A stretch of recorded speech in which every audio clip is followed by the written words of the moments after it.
babakobwa n'abahungu baza buhagira abantu mu masalo umwuka arambye ngo ntibagasubira kunkora mu mutwe nabiretse kera ico ni kimwe aho ikindi kigira kabiri ntibikundi byo kumva ikindi kigira kabiri sinokwirega kuri bano bana mbereye mwarimu no kwirega kuri pasiteri nundi turesha mu nimero kubera iki aba bana bagomba kuba isikariye zo kuzamukira kuri bideri nanje nkazamukira ku wundi nduta uri yunduta nawe karazamukira ku wundi iyo ugiye kuzamukira ku wuruta mwembi murapfuba mugapfa nta na kimwe mugeraho nukuvuga ngo seso des escaliers mugomba kuzamuka nico gituma ibi dukora biradusaba kuba mu mwuka no kuba mu bwenge bwinshi reka tugire Yesu gutya haleluya kumenya uwo mugendana mu rugendo rw'amasezerano ya amasezerano menshi y'abantu ataragezwa azayicwa no kujana n'abarucanteke abantu batagamije intambwe ya gatatu ko ndihuta nabonye abantu bahagaritse kera matwe abantu barambihuza mikomeye kandi itangaje mu buryo bwo kwemerwa n'Imana no kuvugwa n'Imana urugendo rwiwe n'ubwungeri bwiwe n'ubushumba bwiwe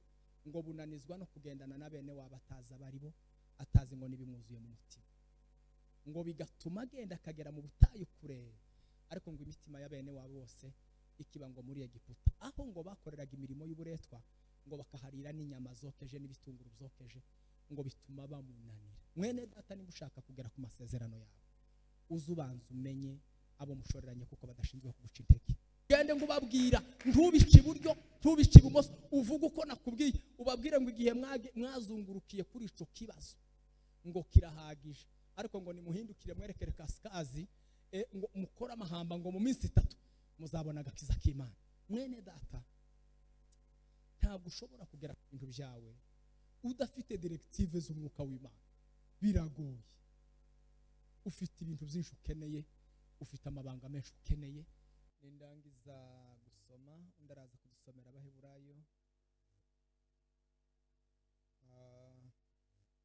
gice kimwe n'umurongo wa 16 dusome muri Yohana gice cya 3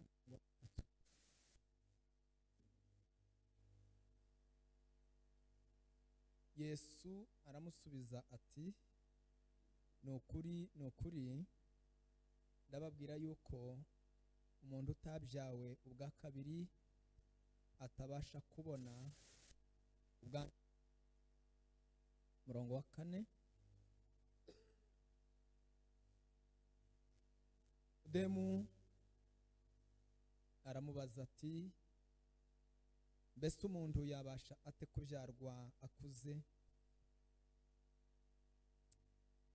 yakongera agasubira mu nda ya nyina akabyarwa Yesu aramusubiza ati nukuri ndababwira yuko umuntu utabyawe n'amazi n'umwuka atabasha kwinjira mu bwami bw'Imana amen ngaho Abaheburayo 11:16 Bibiliya iravuze ngo ariko noneho barashaka gakondo irusha icyo gihugu kuba cyiza ariyo yo mu ijuru nicyo gituma Imana idakorwa n'isoni zo kwitwa Imana yabo kuko yabitegurije umudugudu amen nitwa Bideri Felix abantu benshi bashobora kuba banzi hano nanje benshi ndabazi harimo wenda n'abandi ntazi ariko turabanya Kigali twese itorero ubwa kabiri arundi munsi naje gutaramira True Promises hano ariko suko hari hameze sinibwiraga ko ari nuko hameze ariko nabonye Yesu yarakoze imirimo ikomeye Imana ishimwe cyane dukomereye Yesu amashi ku mirimo yakoze ndashimira cyane ubuyobozi bw'itorero kudutekereza mukaduhamagara ni opportunity zikomeye cyane twebwe abavuga ubutumwa turabizi ni kw'Imana iba yabishatse ariko kandi iba yakoresheje abantu kugira ngo ibyo bibeho kandi abantu bumvira Imana bagakora ibyo Imana ishaka baba bafite umugisha w'Imana rero bayobozi mwami Yesu abaha umugisha cyane Bwana sifiwe ndashimira Jean Paul niwe wampamagaye n'abandi mwese abo mwafatikanije kubitekereza. Yesu abagira neza.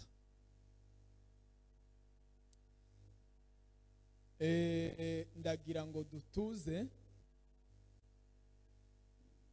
gira bize kudufasha gukoresha umwanya neza, kubera kuko bamwe barataha kure, abandi bafite izindi nshingano, ababyeyi bari hano, kandi ndabona mwese mutazanye abana bato, ngombwa nabo kubitaho tukabasanga tudatinze bikabije. Kubera iyo mpamvu ndifuza ko mwese mureba hano ni ukubisaba, kandi mwamara mugakurikira tukaganira. Biranejeje cyane kuba ndi hano pe, bimereye neza, binshimishije, kandi nabiharaniye nsa nk'utabifitiye umwanya cyane, ariko nabishakaga. Arabo naringize iminsi mbibwira, nkababwira ngo itorero ntazanjamo cyane ni hano. Ikindi ku munezero n'ibitekerezo mwahanye ni byiza cyane mu rukundo abakristo niko bagomba kumera. Ibi bintu by'Imana ntitwobivamo ari uko twabihazi, ntibyakunda. Umuyobozi wa gahunda Bibiliya iravuga ngo tujye dukoresha umwuka n'ubwenge, ariko uwayoboye we agomba gukoresha ubwenge kuruta umwuka. Atari uko ashobora gupfa byinshi. Imana ibaha umugisha. Imana igira ishusho zitagira umubare. Natangiye.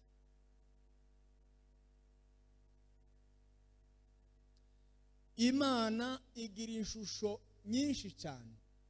Tunicaye tukavuga ngo tuje impaka tugaragaza ishusho y'Imana iyo ari yo, twafata umwaka twicaye hano tutarayemeranyaho. Abaririmbyi baje babivuga n'abanditsi bakabivuga, bakavuga ngo hamwe novuga Yesu bwoca bukira ngo igihe kikaturengana. Njya nkunda kubirebera kuri izi njiri ko ari zine z'abantu bane bagendanye na Yesu, bamubona nk'uko ndimo mbona uyu mugabo. Matayo, Luka, Mariko na Yohana ni abantu bagendanye na Yesu umunsi ku munsi. Ikibaye kikaba bahari bakacyandika. Ibyo Yesu avuze akabivuga mu rurimi bumva bakacyandika. Ariko nuza gusoma ibi bitabo uzasanga baranditse Yesu mu nshusho zitandukanye, no mu mvugo zitandukanye, no mu buremere butandukanye. Bibiliya igaragaza Yesu mu nshusho zitandukanye. Nico gituma amadini y'abantu benshi batajijutse baje bangana, baje bareka gukundana. Bamwe bakiyita gutya kwiza kuri Yesu bashingiye ku nshusho bamubonamwo, abandi bakiyita batya, abandi bakiyita batya. Ibyo byose nta kosa ririmo. Buriya muri vision n'imyumvire n'imirebere yabo barimo barabona Yesu nk'isoko ibohora. Buriya wabwira pastor batese wise Yesu itorero ryanyu ngo isoko ibohora, niki washingiye? Buriya abona Yesu gusa nk'isoko ibohora, unda mubona ukundi, unda mwita ukundi. Ariko umunsi umwe Yesu yavuze amazina ye, ariko nayo yavuze ni amazina adasobanutse, ni amazina y'ubumana, ni amazina atari izina rimwe. Bibiliya mu isezerano rya kera imwita ngo ni marayika w'Imana. Umunsi umwe ngo Mose yaramubwiye, aramubwira ati se kuntumye kwa Farawo zababwire ngo natumwe nande? Mbwira izina ryawe, nzababwire ngo ninde wantumye. Ntabwo nzabwira abantu ngo natumwe gusa, ndababwira uwantumye, nzababwire ngo natumwe nande. Amubwira amazina atatu ariko rimwe rigoye. Cyambere aramubwira ngo uzababwire ngo Uwiteka Imana y'Isiraheli. Abanyegiputa ntibari abanyesiraheli. Ijambo rigira kabiri, uzababwire ngo ndi Uwiteka Imana ishobora byose. Ijambo rigira gatatu, mu ndimi z'amahanga sindivuga mu Kinyarwanda, aramubwira ngo uzababwire ngo ndi ndi. Mu Kinyarwanda bo baje bandika ngo uzababwire ngo ndi ndiho. Bisobanura ngo ndico muzifuza cyose mukibaho, ndico muzankeneraho cyose mugihumeka. Haleluya. None se ibyo tuzakenera kuri uyu mwami twobihetsa. Nico gituma wamubonye akiza mwita umuganga, wamubonye aruhura abarushe akamwita ipunda, akamwita umugabo uza wikorera imitwaro iremereye, wamubonye aha yarema ka Yohana kavuga ngo isi itararemwa yarariho kandi ngo yari umukozi w'umuhanga. Aravuga ngo uyu jambo yahoranye n'Imana kera isi itararemwa. Igitabo cya Yohana cyo guhishurirwa kiza kivuga ngo Yohana ukirwa ka ca Patimo. Kiriya gitabo kiza kivuga ngo Yohana yagiye mu mwuka inshuro 3. Ariko ngo umunsi umwe ngo ari mu mwuka, uzuja mu mwuka. Hari ibyo tutobona tutagiye mu mwuka. Hari n'ubuzima tutoguta. Hari ubuzima tutokumva uburyohe bwabwo tutinjiye mu kindi gihugu cy'umwuka. Timuruzi ibintu byinshi tuzaduparagurikaho inyuma n'iby'inyuma nyine. Aravuga ngo ndi mu mwuka, ngo numva ijwi rimbwira ngo ibyo ubona byose ngo ubyandike.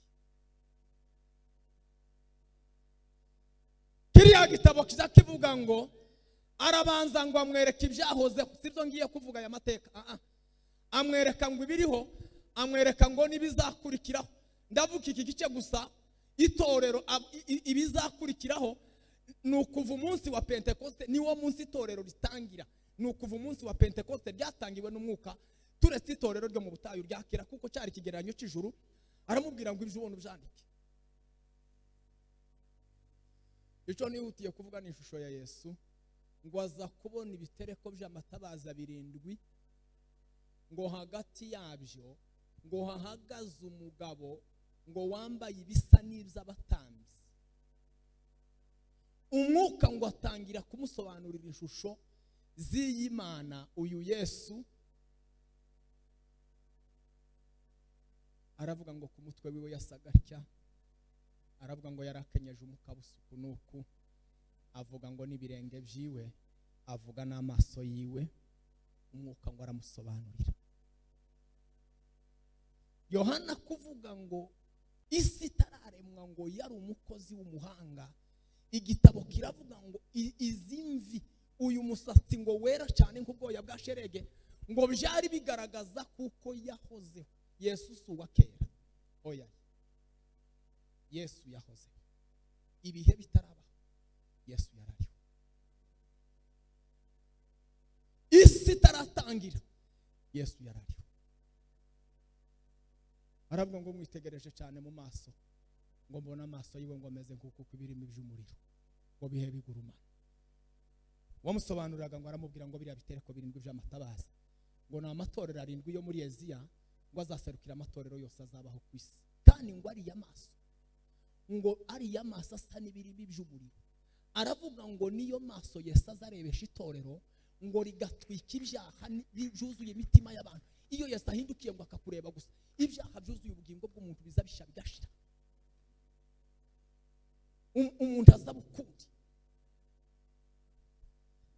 Iyi Mana ndagira ngo nyivugeho ntagurumiye cyane ko ndirinda ibyo, kugira ngo ngene nsobanura gahoro gahoro. Ku mwarimu, jewe nabaye umwarimu narigishije. Umwarimu ntibimusaba kuja mu mwuka, bisaba gusobanura isomo neza wazi kubwira abandi bantu, kandi ukarisobanura nk'uwiteguye kuba wagira n'icubazwa nacyo ukagisubiza. Amagambo nashatse ko tuganira na uyu Yesu ufite mu nshusho we w'umutunzemo. Nzi kuko Yesu yabiyeretse mu buryo bumwe n'ubundi, uko nyine umutunze niwe, ntukabipfe na mugenzi wawe ngo uze ushaka kumuhatira kuko Yesu akwiriye gusa gutya. Oya, arasa nuko yakwiyeretse. Ufite uko yakwiyeretse, ufite uko yakubonye. Bwana sifiwe. Buri muntu wese afite uko Yesu yamwiyeretse. Yesu afite uko ajya yereka umuntu, nico gituma udashobora kubijya impaka n'undi muntu kurya yakwiyeretse. Matayo we yaranditse yari kumwe n'abagenzi. Tekereze, reba Matayo kuvuga ngo yandike ngo njewe naramurebye mbona ni Emmanuel, ni Imana ngo yaje kubana n'abantu. Tekereza, iwe barukwa mu definisa, aravuga ati njewe naramwitegereje ndamureba turasangira, aravuga baravuga arigisha, amanyura imitsima n'imikata abantu bararya barahaga, mbona twoherejwe Imana ngo ize kubana natwe. Arekera Luka aravuga ngo naramurebye ngo ndeba muri ministeri y'ukuntu azagenda aruhura abarusha, ndeba ukuntu ngo hagenda aruhura abagore barwaye imyaka 12, ndebera ngo ukuntu yatabaye abantu ku kidendezi cya Betsaida barwaye imyaka 38. Aravuga avuga ibintu yaruhuye Yesu, araruha aravuga ngo iwubwa, aravuga ngo abarushe n'abaremererewe nimuze musange ndabaruhura. Aravuga ngo Yesu n'umwikorezi w'imitwaro n'ipfunda. Mariko bati n'umuganga, he is a doctor, ni doctor, tandwari zimuhagarara imbere azavura. Yohana toya timwamenye kumureba, n'umuremyi, akazi ke n'ukurema gusa, n'umuremyi. Bibiri iravuga ngo, Yohana arandika aravuga ngo twabonye ubwiza bwe ngo busa n'ubw'umwana w'ikinege wase ngo yuzuye ubuntu n'ukuri. Aravuga ngo nta na kimwe kiriho ngo kitaremwe nawe, turi umurimo w'intoki z'Imana. Haleluya.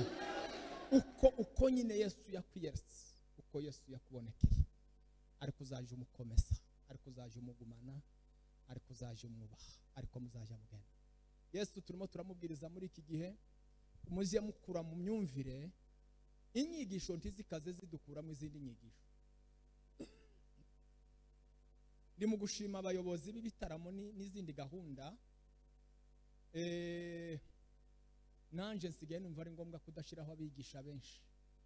Impamvu abakristo ubu ni batoya. Umuntu ari mu kubwiriza yicara undi yahaguruka kubwiriza, agasa n'ukuyemo ibyo abantu bari bumvishije mbere, agasa n'ubashizemo undi yazanuka. Ariko sibyo, dukure tugire capacity yo gufata. Reba ukuntu umuntu yiga ibitabo bya primaire bikagumamo, ukiga ibya secondaire bikakugumamo, ukiga ibya kaminuza bikakugumamo, ukaja ibyiciro byose ukakora maîtrise ukaba docteur bikakugumamo, aho uhuriye n'ikibazo cyose ukagisubiza. Ariko Bibiliya si igitabo cy'isi gitandukanye nabyo. Bibiliya ni inyandiko zirebeka mu buryo buri physical, ariko ibi byose ni umwuka. Iyo utagize ubwenge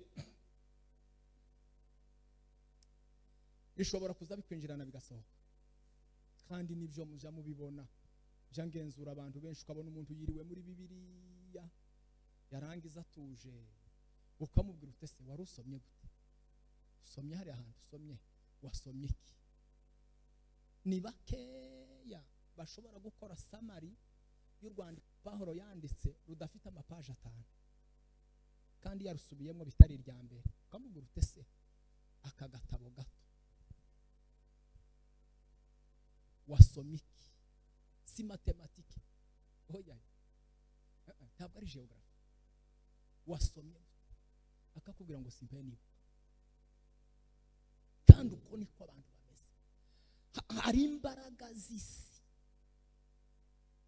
hari imbaraga z'umwuka w'isi ziza zikorera muri conscience y'abantu zikibiba ibyo.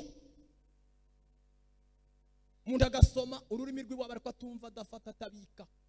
Yesu yagiye abwira abantu, arababwira ngo mube maso kandi mutinye, ngo kuko kumva ngo si ukumva, kumva ngo nukumvira. Ntawuza wumvira rero kitamurimo. Haleluya. Iyo Mana rero niyo nshaka kugira ngo tuvuge abantu mujye mutinya, tujye tunabyanaliza tubyibaze.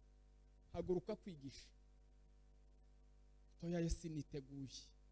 Umuntu umaze imyaka 3 mu itorero, aririmba, cyangwa azaza mu ikanisa toya Yesu niteguye ntabirimo si iby'abantu. Nicyo gituma tubisaba Imana yabitugabira tukabitunga.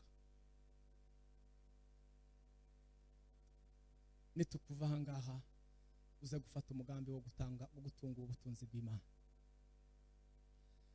Haleluya. Ndagira ngo tuganire amagambo ane n'icare ahesha umuntu kugera ku masezerano y'Imana. Gusa mumfashe tibize kugira abo bitindana cyane mu kwandika ngo bibarangaze. Ndagira ngo dukure icaha ku Mana n'intege nke tuzigarureho.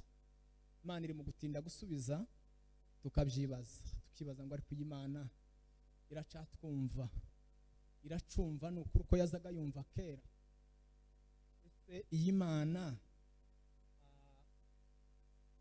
uko yakoreraga abandi bantu niko yiteguye natwe kudukorera. Uko yafashaga abantu bitaravunana cyane ngo bihebe niko natwe dusubiza. Twageze aho dukura intege nkeya kuri twe tuzishira ku Mana. Hinduka Imana y'umugugu, Imana y'ubugugu, Imana idasubiza, Imana idatabara, Imana itatugeza ku masezerano. Ndagira ngo tuvugane intambwe zine zituma umuntu ashobora kugera ku masezerano y'Imana. Reka tugire gutya. Haleluya.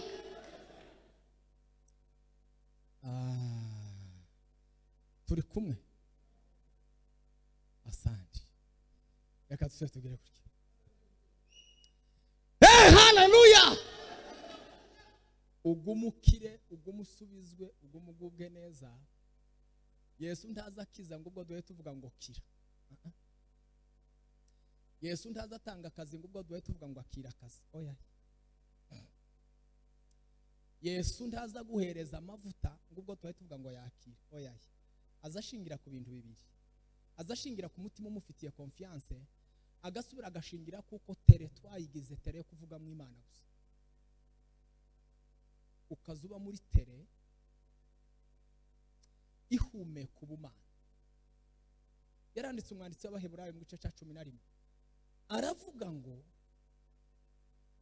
utizera ngo ntashobora kunezeza Imana, ngo kuko wizera Imana ngo akwiriye kumenya ko ari Imana iriho kandi ngo ikagororera abayishaka. Akwiri nukuvuga ngo inzira tugenderamo ibyo dusatira bikwiriye kuba byemeza Imana kuko hariho Imana. Nico naho kuvuga se turabizi, no gutondekanya amagambo ntitubizi, habe no gusenga ntitubizi, habe na kuriya tuza tuvuga siko kuza kumvikana. Ukuza kumvikana nuko tuza tubitekereza mu mutima wizera. Niko kuza kumvikana. Suko tuza tubivuga. Oya. Sinuko tuza tubiririmba. Ni isoko yaho bituruka. Iyo ni y'Imana izireba. Intambwe ya mbere ni ukuvuka ukabaho. Kugira ngo usoze urugendo rwawe ukoye kwanza ukavuka ukabaho kamenyekana ko wavutse uriho uri mu mubare w'abariho. Aho hazingiye ibintu byinshi. Umugabo umwe ngo w'umufarisayo w'umunyabwenge wize cyane ngo yegera Yesu, niko twasomye. Aramubwira ngo umwana w'Imana, Yesu rabi mwarimu, biragaragara ko ibyo uzawigisha ngo bitokora umwana w'umuntu, ngo keretse umuntu uri kumwe n'Imana niwe ngo wokora bene ibi bintu. Yesu ngo amubwira amagambo atandukanye nayo. Aramubwira ngo Nikodemu, aramubwira ngo nukuri ndakubwira ko utabyawe ubwa kabiri adashobora ngo kubona ubwami bw'Imana. Iyo umuntu apfuye ahagaze, iyo umuntu avuye mu buntu bw'Imana azabanza agashira nk'utariho mu maso y'Imana. Bibiliya iravuga ngo Israeli kuva ngo binjiye mu Giputa babaye nk'abantu bazimangatanye imbere y'Imana. Imana ntiyabikibavuga, ntiyabikibaha amasezerano, ntiyabikibagenderera, ntiyabigikora ikindi icyo ari cyo cyose, baramanuka barika mu buretwa, barika mu bubata, bagera kure. Haleluya. Ngo buca Imana ikenera kuko bongera kubaho, kandi bari bariho, ariko ntibari bariho mu maso y'Imana no mu buryo bw'imikoranire y'umuntu n'Imana. Imana ngo ikenera kuko babaho. Nta gitangaza kirimo ko mwabona Bideri uresha atya azagenda ariko yarapfuye, kandi azasanuriho ariko atariho. Nuza gusoma muri iki gitabo cya Yohana bizashuriwe itorero rya Laodikiya, Imana ababwiye ijambo rikomeye. Yarababwiye ngo nzi imirimo yanyu, jewe ndabazi, muza ngo mwiyita abatunzi ariko ngo murakennye, kandi ngo mukiyita ababona ariko ngo ntimubona. Apparence physique itandukanye na apparence spirituelle. Ndashaka kuko nimba utaravuka mwene data, indorerwamo izihesha umuntu kumenya kuko ariho, ni ugusubira kwitekereza mu buryo bwo mu mwuka. Bibiliya yavuze ngo Yesu aramubwira ngo nukuri nutemera kuvuka, wewe waravutse kwa so na nyoko, ariko ikibyarwa n'umubiri n'umubiri turiho kurije nturatangira. Ariko aramubwira ngo ikibyarwa naco n'umwuka. Nimba ushaka ubwami bw'Imana, vuka dutangira urugendo tuje ku masezerano y'Imana. Aramubaza ati se novuka gute? Batuzavuka mu nda zibiri, uzavuka mu nda yitwa amazi, uvuke no mu nda yitwa umwuka wera. Biroroshe cyane ko abantu bavutse mu mazi, pisine zirahari n'ibindi. Reka nkubwire intangiriro y'ubuzima bwiza bwo mu mwuka ni umunsi w'umubatizo. Ariko kuvuka mu mwuka byagoye benshi kubimenya no kubyumva no kubibamo. Intambwe ya mbere yo kugenda urugendo ni uko umuntu abanza kuvuka akabaho. Turi kumwe? Hari umwanditsi wanditse ngo birababaje cyane kubona ngo abantu basiganwa n'imodoka bari muri rally, ngo ari kundi umutari yandikishije mu bazasiganwa, ngo akaza kwibuka kuko nabazi gutwara imodoka mu buryo butangaje, nawe ngo akinjiramwo agasiganwa ngo mubandi, ngo ndetse kubw'amahirwe ngo abari ushika mbere y'abandi bose, ngo ariko bagiye kubareba ku maliste ngo y'abantu banditse bazasiganwa muri ico gikombe, basanga ntari ku rutonde.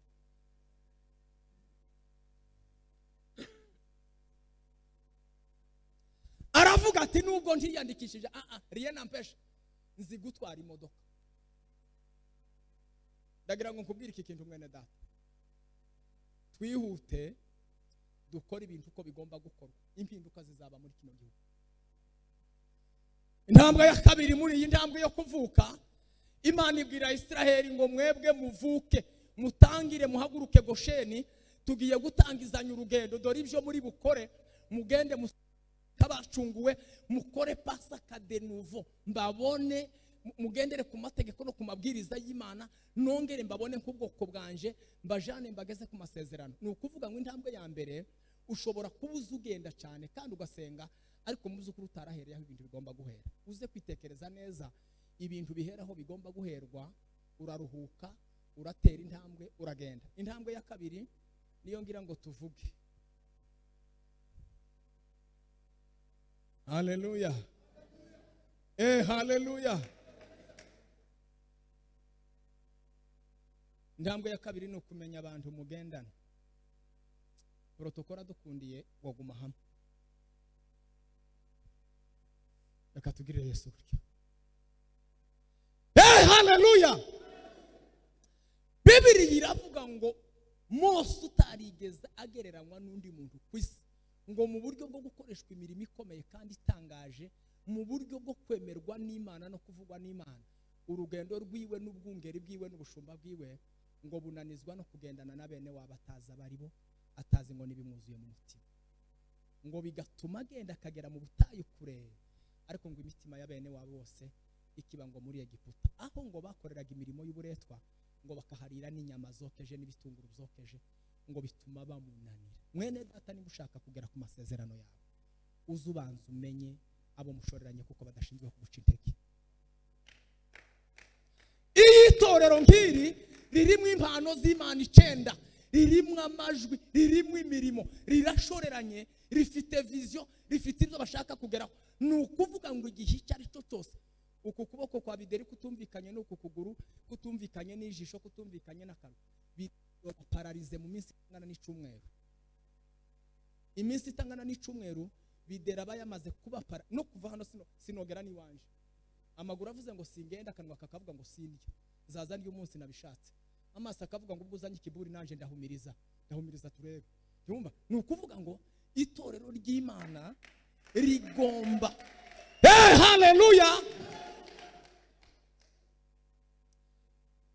kumenya abo mugendana mu muhamagaro, gushorerana. Yesu yarazi intege nke z'abantu, yarababwiye atoyaye nimutatana n'imitima iratatana, nimugende mu Yerusalemu kugira ngo muzikire imbaraga, mwicari Yerusalemu ngo mugume hamwe, ngo mu mwanya umwe hamwe, ngo no mu mwanya umwe. Bene data, dufite akaga gakomeye ko kubaho turi ingingo zuzuzanya ariko tudasangira imyumvire ku mikorere yacu. Korari babyumve, itorero ribyumve, abayumve babyumve, nawe ubwawe ubyumve. Buriya umuntu agizwe n'ingingo nyinshi. Iyo niyo ntambwe ya kabiri. Bibiri iravuga ngo Mose yabwiraga abantu ngo dore ibitangaza, ariko ngo mu gihe gitoya ngo bakabyibagirwa. Umwanditsi usobanura igitabo cya Yoshua yaranditse aravuga ngo Mose aririmbiye Zaburi y'126 kuri uriya murongo wa 23 araririmba ngo Imana yaratwibutse ngo ubwo twari ducishijwe bugufi, ngo kuko imbabazi zayo zihoraho iteka ryose. Uriya mwanditsi mu gitabo cya Yoshua yarasobanura aravuga ngo Imana yari imaze gukora ibitangaza 19 ikoranye n'Isiraheli, ngo babyibagirirwa byose icyarimwe, ngo bituma babwira Aroni ngo turemere iyindi Imana ariyo dusenga, turemere iyindi Imana, ngo ya Mana ntayo tukibona. Mose ntwari ikomeye y'Imana aracanganyikirwa, umushumba umugaragu w'Imana arananirwa. Reka nkubwire iki kintu mwene data, kugenda ngo ugere ku masezerano ukwiye kumenya ngo se nshoreranye nande,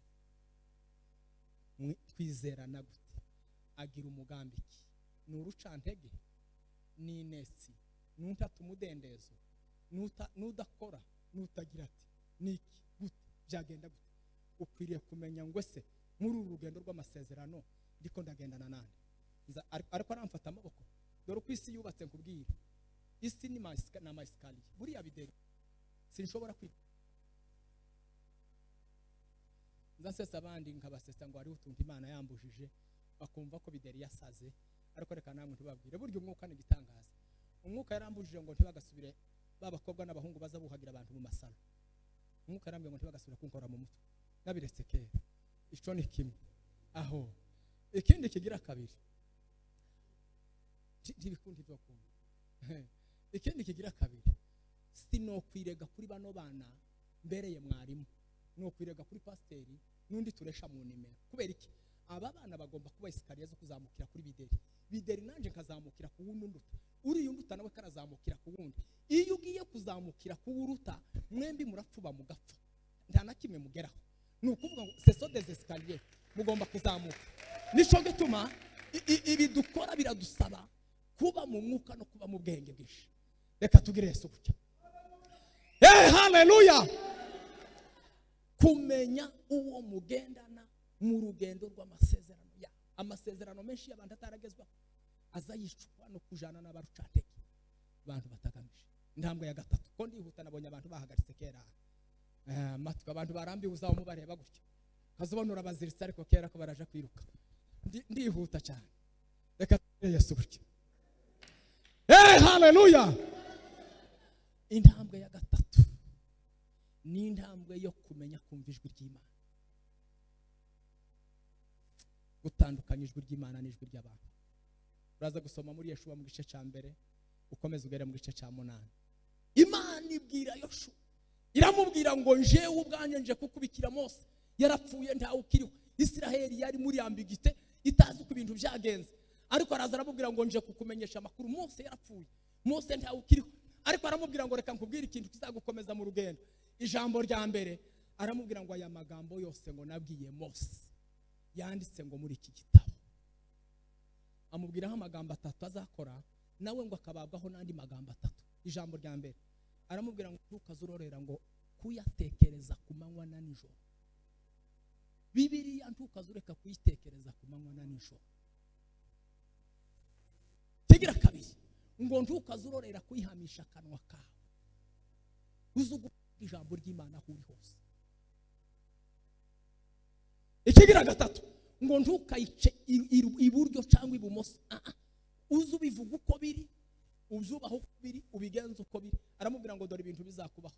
Ku murongo wa 6 were mu gice cya mbere aramubwira ngo nibwo uzahirwa mu nzira zawe zose.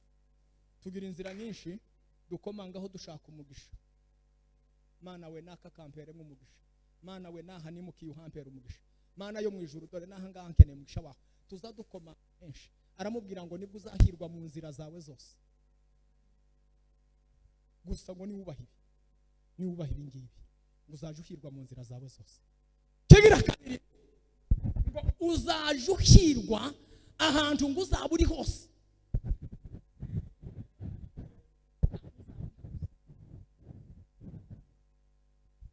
Uri mu Rwanda ejo ntuzaba mu Rwanda. Uri ku Gisozi ejo ntuzaba ku Gisozi. Uri kumwe na papa na mama ejo uzaba uri kumwe n'umugabo. Uri kumwe na naka ejo sibo muzabana. Ariko aramubwira ngo nuguma kubaha ibi ngibi ngo uzaje uhirwa ahantu uzaje buri hose. Icyo kibazo naragitekereje nibuka amagambo Abrahamu yaganiriye na Loti. Abrahamu ngo yari yaramenye ibanga kuko umugisha w'Imana ugendana nawe. Imana yari yaramuhaye umugisha ku mugaragaro yumva. Aramubwira ngo paselema kuguha umugisha, wewe nkugize umugisha kugira ngo nuzakuvuma ari uzavumwa, ngo nukwifuriza umugisha zawugire. Aravuga ngo uri umugisha. No, ntufite umugisha Abrahamu. Ntabwo ufite umugisha. Oya, uri umugisha.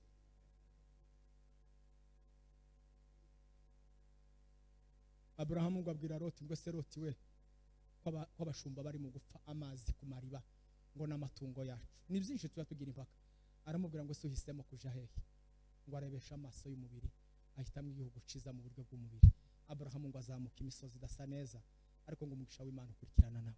Bene data, ijambo rya gatatu ni ukumenya kumva ijwi ry'Imana. Tiwogera ku masezerano utazawumva icyo Imana ikubwira. Imana irazibwira Yoshua, iramubwira ngo irukanke mu ngando muzamubona igishushanyo cy'ungano.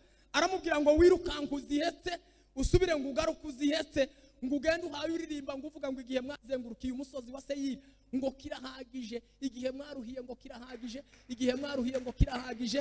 Ugende ngo ubabwira ntubice iburyo ntubice ibumoso, uvuga uko nakubwiye. Ubabwire ngo igihe mwazungurukiye kuri icyo kibazo ngo kirahagije, ariko ngo nimuhindukire mwerekere kasikazi, ngo mukora amahamba ngo mu minsi 3 muzabona agakiza k'Imana.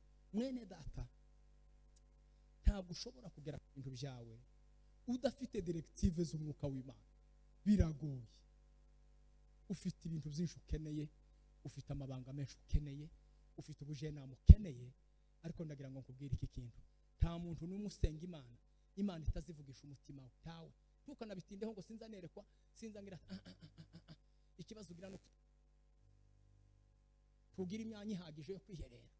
Uzi usenga nurangiza amasengesho nimbara y'iminsi 3 urenzeho amasaha 6 udahaye usenga, uryamye kuri kakarago ubwira Imana gusa ngo tegereje nawe. Wobwira Imana, muzamubwira Imana mwarangiza ame mugataha. Uzi usenga numara ugume harya ufata amasaha ucecetse utegereza Imana nayo izikubwira, kandi izo zizikubwira.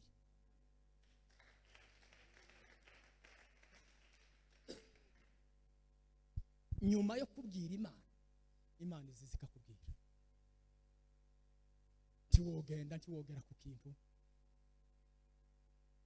Tiwogera ku kintu.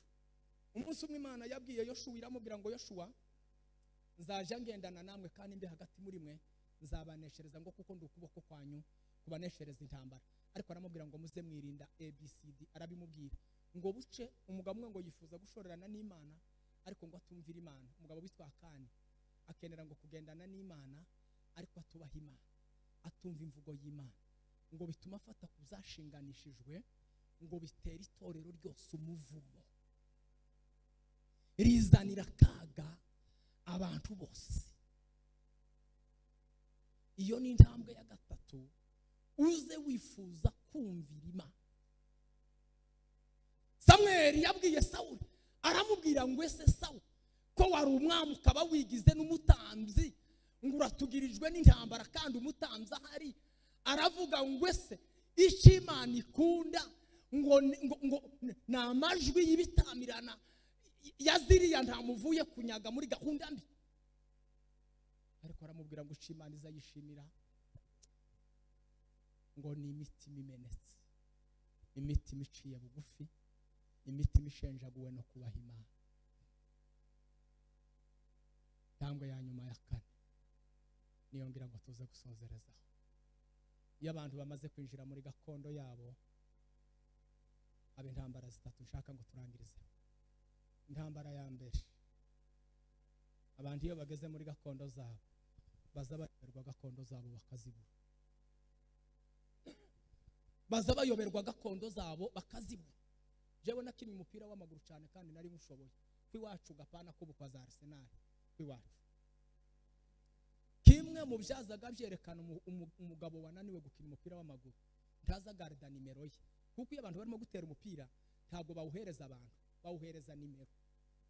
Nicyo mpamvu bataza bunamuka. Tabanza kunamuka ngo ashake runaki yari, no, atanga umupira gusa ku nimero.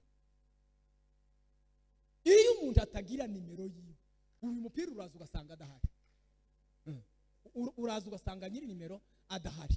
Ni ukuvuga ngo abantu benshi iyo bageze muri gakondo zabo baraziyoberwa bagataka. Ngiki kibazo kiri mu gutera abantu b'iki gihe, ugasanga umuntu yananiwe kubagarira, gufumbira impano yiwe Imana yamugeneye, ahubwo karifuza yanaka. Mwanditsi umwe yaravuze ngo Imana ntizimena amavuta habiri. Imana ngo izimena amavuta hamwe. Umureko w'amavuta y'umuhamagaro ku muntu uzuba hamwe. Nimba umuntu yarahamagariwe kuririmba, umureko w'Imana ntuzawishaganya. Oya, uzugu mukamena hamwe. Iyo umuntu asize umureko ngo aje mu numero itari, nicyo cyagiye usanga yarakamutse. Atari umureko we, nta mavuta. Haleluya. Gakondo y'umuntu nukumenya guhagarara mu cy'Imana yakugize cyo, nukumenya kuba uw'Imana yakugizewe, amavuta y'Imana akagushokera. Haleluya. Intambara ya kabiri, iyo abantu bageze muri gakondo bazabibagirwa Imana. Muri gakondo no kurya no guhaga. Muri gakondo no kurya no guhaga. Imana ikamituma, yazaga ituma abahanuzi yiruka ikababwira ngo ndabikoze, ariko ngo nimumara kurya ngo mugahaga, ngo mugahonjoka, ngo ntimukanibagirwe, mwokagira Imana, ntimukanibagirwe. Imana izivuga ibintu kare. Nimumara kurya no kunywa ngo mukabyibuha mugahonjoka, nyamuneka ngo ntimukanibagirwe. Haleluya. Ngiyi intambara ikomeye iba muri gakondo z'abantu. Iyo umuntu amaze gutegura umutima kuri izi ntambwe ko ari zine, nta mpamvu Imana itokugeza ku masezerano yawe. Haleluya. Kuko ni Imana izitureba. Kuko Imana izireba ikareba ngo Bideri nubwo namusezeranije iki, ariko nta imigambi myiza. Bideri nimuhira ijambo ntazaringororeramwo, rizaba iryo kwihimura abantu, rizaba iryo kwikuraho igisuzuguriro ku bamusuzuguye, atari injuki mukuyeho. Izaba inkoni yo gukubita abandi bantu. Imana ikagutinza mu isomo, wazumara umwaka ukaritsindwa, ikabona ya orugeye nturayireka, ikabona uracyaseka ibimuga, ikabona uracyaseka abakene, ikabona uracyaseka abakobwa bashatswe n'abagabo bagufi cyangwa barebare, ikabona uracyagira orugeye, ikagutinza mu isomo.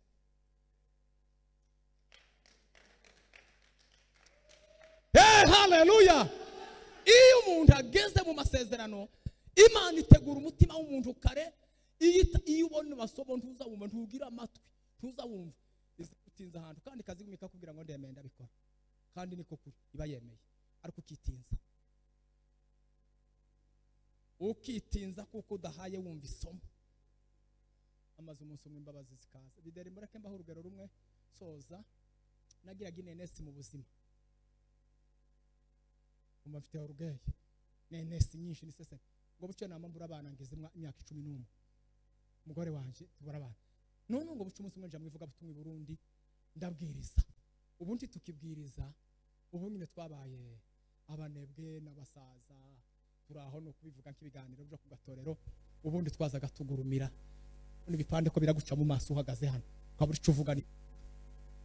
Noneho rero ngo mveyo tugeze mu Kamenge twari bane, tukaba twicaye mu modokari, hama haza umwana w'umuturage ucafuye wisize ibintu ucafuye, tukaba twarambiwe imodoka ntirahaguruka, tugura ibinyobwa murabibona, akabemba arashide ko mudahemwikiriza, murabuze mvuga uruhe rurimi ko mbaye numva byose mudahemwikiriza. Nuko noneho rero ngo ubunyobwa ngo tumare kubugura, tuguze na koka, dutangira kurya bwa bunyobwa na koka. Murya turi bane, wa mwana viriya araza aca kuri bagenzi banje bose, araza ngo angere mu maso ategera kumuha ubunyobwa byo nticari kizamengira ngo ndamupfukumuriye, aranyoye arariye, arakanja buba bwinshi buramuni, ubunyobwa bukaranze buba bwinshi mbona bwa mu. None ngo mare arasura aragaruka kuri fantaga aratega bamare gutega ndayimuha, ariko abacu bama bareba ngo mare kuyimuha mbarahiye ukuri kw'Imana, nama numva umutima urambiye ngo iki ni ikizame, namara kunywa naje ndanywa dusangire kugeza ishize, nimyimurekera ndaba nsinzwe n'ikizame.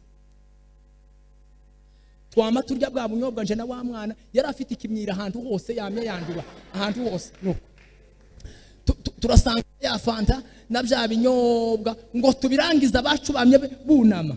Ndababwira ngo nukuri kw'Imana, Imana impaye umwana, Imana impaye umwana. Bwana sifiwe. Uwo ni wo mwaka Imana yampaye umwana. Haleluya.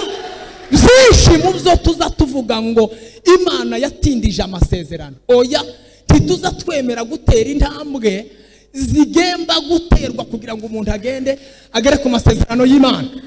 Bwana sifiwe. Ndashojeje mbabwira aya magambo. Reka gusunika ikibazo ugisunikira Imana yawe ngo yananiwe gukora, oya Imana ntiyakubeshe, ariko nturi mu kumvira ngo wumva amasezerano y'Imana uko azashorerwa. Ijambo rya mbere, ugomba kubanza ukavuka, ukabicare mwigisha, ukabyarwa n'umwuka, ukabyarwa n'amazi, ukabaho muri Yesu, ugatangira urugendo. Ijambo rigira kabiri, ugomba kumenya abo muzajya mugendana, ukabimenya kuko ari amaboko agushigikiye, ari imbaraga ziguteza imbere. Ijambo rigira gatatu, ugomba kumenya gutega umwuka w'Imana amatwi, ko kuganirije ukumva ukemera. Imana ntikakubwira ngo genda ukore saa 5 ngo uje gukora saa 6. Byo bintu Imana yarabitubujije. Imana ikakubwira ngo saa 5 ugenda uhagarare hariya, haraza ikibazo, ukagenda saa 6 ikibazo cyavuye hariya cyatambutse, ugisize hano, ugiye guhagarara hariya, ugiye kwimira ikibazo cyaje saa 5 cyatambutse cyakwinjiranye saa 6 ngo niho haje guhagarika hariya. Umwuka arakubwiye ngo uzoje gusengera uriya mwana, ukagenda na kangahe. Ibyo ubabaye mu private ubaye wikorera, nkabiri twita private sector federation. Nawe nibyo burimo, uburi umukozi wikorera, ntabwo ugiye gukorera Imana, uburi mu bintu byawe. Rero tugomba kuba abakozi batagira umumaro imbere ya Data. Biriya ndavuga ngo Dawidi nicyo gituma yaririmbaga akavuga ngo iyi mirimo itangaje yose Mana, ibi ngo bikomeye dukoze mu Bafilisitiya n'Abanyesiraheli, akavuga ngo ntabari twebwe, ahubwo ngo izina ryawe ryo rishigwa hejuru. Bwana sifiwe. Ukwiriye gukomerwa amashi mu buzima bwacu bwose n'umwe ni Yesu, kuko ni Imana yo kwizerwa kandi ni Imana isoza amasezerano. Muhaguruke dusenga Imana.